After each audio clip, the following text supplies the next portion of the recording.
So the first function is a constant function, like y equals 3. Y equals 3 is just a horizontal line, right? Anytime you have a constant function, your limit is just that number because it's always that number. The whole line is that number. We just said y equals 3. So anytime you have an x value, y is going to be 3. So it doesn't matter what your x is approaching if you have a constant, like the limit as x approaches c of 5. It's going to be 5 no matter what that c is, okay?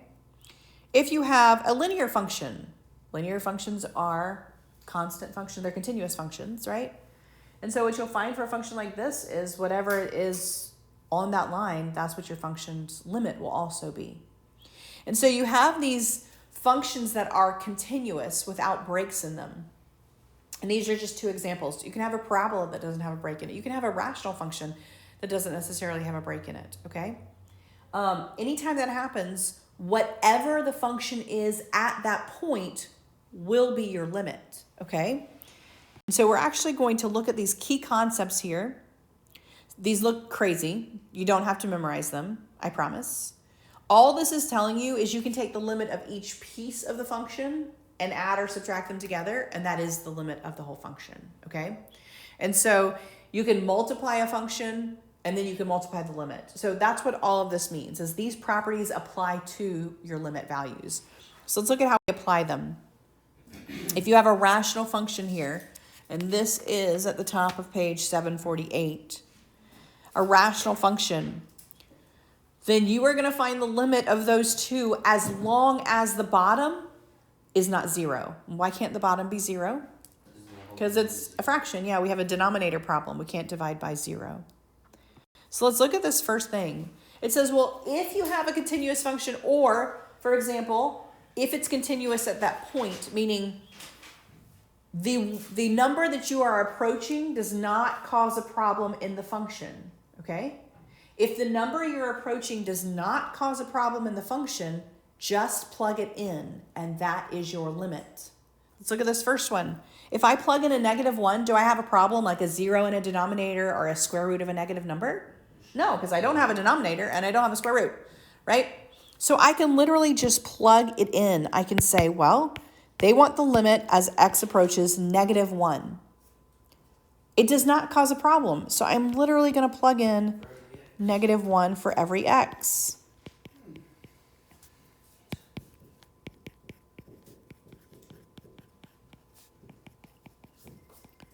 All right, plug it in, and you will get, I think, -7 here. So this is going to be a positive when I take it to the 4th power, so I have -3. This is going to be a negative, so I have plus -5. This is going to be a positive, so I have a -2. This is going to be a negative, and then I have a 4 there. So you end up with -7, -8, 9, 10, yep. -7. So that means the limit is just -7. That is my answer here. -7. That is my limit for that function, -1. Okay? Let's look at B. Now there is something that will cause a problem in B, right? What would cause a problem there? A 1 and a 0, right? 1 minus 1 and 0 minus 0 cause a problem. But what are we approaching? 3. 3 does not cause a problem. So direct substitution will be fine. 2 times 3 cubed minus 6 over 3 minus 3 squared. All right. 3 cubed is 27 times 2 is 54. And then on the bottom, we're going to get 3 minus 9. You end up with 48 over -6, by the way, which reduces to -8. That's your limit. It did not cause a problem, all right? Look at the last one. There's a problem. There's a problem. 1 minus What's my problem? 1 minus 1. 1 minus 1 equals 0. And so we cannot do that. And so this is where we're going to actually use the next method, all right? We would use the next method here. Look at example 3. All right, so -4. They want us to go to -4. What's the problem with -4 on this example? We have a 0. So here's what we're going to do. We're going to factor the numerator. So Because if it can factor out and cancel, it's actually a whole, isn't it? Right? If I can cancel it, it's a whole. And we know that it doesn't matter if it's a whole, we're still approaching the same number, even with a whole. So how does this top one factor? Factors of 20 that subtract to give me 1. You got, I don't know what's that. 5 and Everybody agree with that? Yep. Negative 5, positive 4 give me a negative 20, and they add to give me a negative 1. And on the bottom, I have this guy. What can I do? you can cancel the x plus 4. I can cancel these. And now I can do this limit with what's left over. Limit as x approaches negative 4 of x minus 5. Remember, this is how we figured out where the hole was located, right? And now, does negative 4 cause a problem? No. Plug it in. Negative 4 minus 5. My limit here is negative 9. Wow. That's interesting. That is my limit. That is where my hole would be. My hole would be at negative 4, negative 9. That's where the hole would be on this graph. All right? Look at this bottom one. The factoring's a little bit crazier, but we can still factor it. I promise 3 causes a problem in this. You have to plug it in and figure it out. All right? So don't forget how you factor 4 terms. What's that method, factoring 4 terms? You have to group them. Yeah. So don't forget you factor by grouping here. And if I group with a negative, I have to change my sign. So if in between here is a negative, I have to change this guy. Okay? What can I take out of the first one? You can take that x. X squared, right? And I'm left with x minus 3. What can I take out of 7 and 21? 7. And I'm left with x minus 3. So my problem's going to look like x minus 3. And then I have this guy, which is x minus 3. And then I have x squared minus 7. All right? My problem is my x minus 3, right? Because I'm approaching 3. What do I do here? You Cancel? the threes. So now I can find the limit as x approaches 3. What's on top? 1. 1 over x squared minus 7. Does 3 cause a problem anymore? No. It does not. So I can just plug it in. 3 squared is 9 minus 7.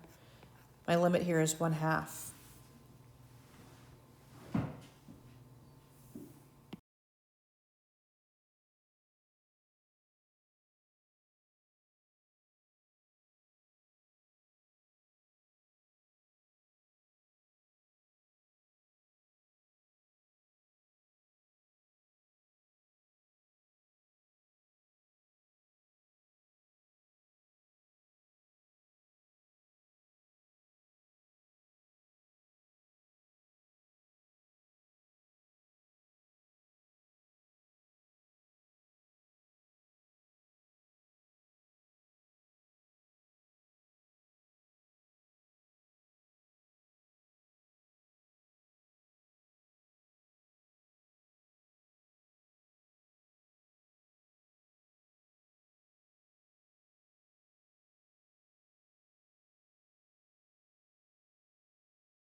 So for this one, 9 causes a problem, all right? And if you could see the factoring, you could actually factor that to square root of x plus 3, square root of x minus 3, but that's not really what you think to do.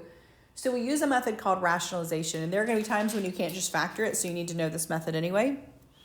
So rationalizing is to multiply the top and bottom by whichever one has the radical in it.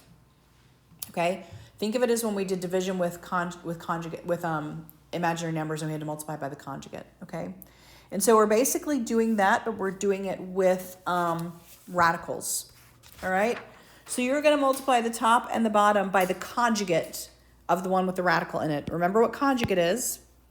So I'm going to take the x square root of x minus 3 over x minus 9, and I am going to multiply the top and bottom by the conjugate of this one that has the radical in it. I'm going to say plus 3. I thought you did the denominator. Nope. Well, we did in imaginary numbers. You use the one that has the radical. All right? When I multiply, we just did it. X plus 2, x minus 2, right? When I multiply something that looks like these numerators, I get the square of the first one. Well, what's the square of x, of the square root of x? When I square a square root, it's just the x, minus the square of the second one, 9. On the bottom, I am not going to distribute. I'm going to leave it as groups because I actually just got rid of my problem. So I can cancel this guy. So I end up with 1 over the square root of x plus 3. Now does 9 cause a problem? No, it doesn't. I'm just going to plug in a 9. 1 over the square root of 9 plus 3. Square root of 9 is 3. 1 over 3 plus 3 is 1/6. Rationalizing. Multiply by the conjugate of what has the radical. All right?